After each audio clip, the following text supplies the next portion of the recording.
S.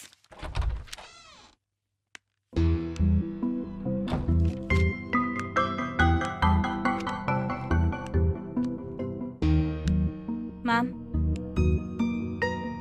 என்ன விஷயம் சொல்லு. மேம், நான் வேலையை ரிசைன் பண்ணலான்னு பேப்பர்ஸ் போட்டிருந்தேன். பாத்து. ஆனால் பாஸ் தான் என் ரெசிக்னேஷனை ஏற்றுக்கவே இல்லை. ம், தெரியும். உங்களுக்கு இன்னும் என் மேலே கோவம் குறையலன்னு நினைக்கிறேன். எனக்கு தெரியும் மேம், நான் பண்ணது எவ்வளோ பெரிய தப்புன்னு. நான் பண்ணது தப்புன்னு தெரிஞ்சும் இது நாள் வரைக்கும் நீங்கள் என்கிட்ட ஒரு வார்த்தை கூட கேட்கல. ஏன்னா நீங்கள் நல்லவங்க. உங்களுக்கு போய் நான் கெடுதல் பண்ண நினைச்சேன்னு நினைக்கும் போதுதான் ரொம்ப கில்ட்டி ஃபீலாக இருக்கு மேடம்.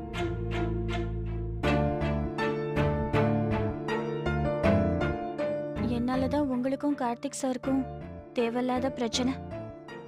நான் விளையாட்டா பண்ண சில விஷயம் உங்க லைஃபையே இந்த அளவுக்கு பாதிச்சிருச்சு மேம்.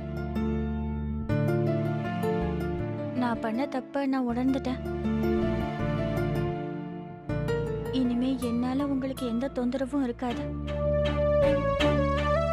நான் வேலையை விட்டே போயிடுறேன் மேம்.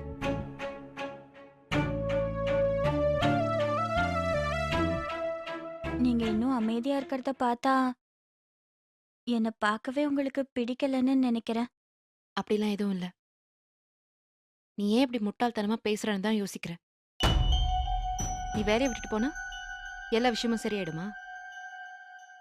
சரி ஆகாதுதான். ஆனா எனக்கு என்ன பண்றதுன்னே தெரியல. உங்க முகத்தை எல்லாம் பார்க்கறதுக்கு என்னால முடியல. இத பாஸ் கிட்ட சொன்னா வருத்தப்படுவாரு. அதான் உங்ககிட்ட மட்டும் சொல்லிட்டு வேலையை விட்டு போயிடலான்னு முடிவெடுத்திருக்கேன். இனி முடிவெடுத்து என்ன பிரயோஜனம்? எல்லாம் முடிஞ்சு போச்சு. எல்லாத்தையும் பண்றதுக்கு முன்னாடி நீ யோசிச்சிருக்கணும். ஆனா காலேஜ்ல பெட்டு கட்டி விளையாடுற மாதிரி இந்த விஷயத்தையும் நீ விளையாட்டாவே நினைச்சு பண்ணிட்ட. நீ வேலைக்கு சேர்ந்த நாள்ல இருந்தே நான் உன்னை நோட் பண்ணிக்கிட்டு தான் இருக்கேன். உன் ஃப்ரெண்ட்ஸ் கிட்டயும் சரி, உன் ஹையர் அஃபிஷியல்ஸ் கிட்டயும் சரி, எக்ஸ்ட்ரா அட்வான்டேஜ் எடுத்தே தான் நீ பழகுற. அத நான் தப்புன்னு சொல்லல. அடுத்தவங்க கண்ணுக்கு அது தப்பா தானே தெரியும். மேம், என் கேரக்டரே அப்படிதான் மேம். பண்ற விஷயத்தோட சீரியஸ்னஸ் தெரியாம எதனா பண்ணிடுவேன். அதுக்கப்புறம் தான் தப்புன்னு தெரிஞ்சு ஃபீல் பண்ணுவேன்.